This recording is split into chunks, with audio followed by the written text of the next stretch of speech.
Magkasama sa Valentine magazine cover ang Kathniel Love Team. Isa pang pampakilig nila sa buwan ng mga puso ang bago nilang pelikulang Crazy Beautiful You. Nagpapatrol, Marie Lozano. Kahit sa mga eksena sa likod ng kamera, nakakakilig ang Metro Magazine cover shoot ng Kathniel. Hot, hot, hot ang issue. Tampok ang hottest love team ngayon. Sa interview, mainit pa rin ang tanong sa dalawa tungkol sa tunay na status ng kanilang relasyon.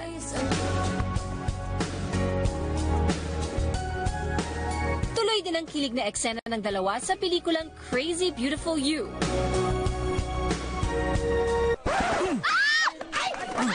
Ang title tila isinasa puso ni Catherine, na pinunang mas gumanda pa sa paglulunsad niya ng makeup line. Ito ay sa kabila ng halos araw-araw na out-of-town shooting ng pelikula.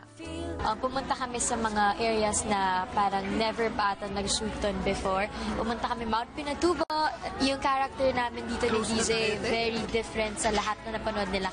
Beautiful inside-out din si Catherine, na gustong tulungan ang bagong kaibigan na mga katutubong Aita na may cameo role pa.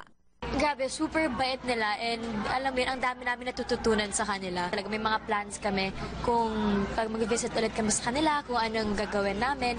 Kasi pag once na pumunta ka sa place, ma-feel mo talaga na, oh my gosh, gusto ko silang tulungan. Pagsisimula na rin ang inaabangang remake ng Pangako Sa'yo. At ang concert project niya ngayong taon. May pinaplan sila na may concert with... No, hindi ko kasi alam kung pwede pa sabihin. Basta may mga upcoming shows na may kasama yung It Girls or marami pang iba.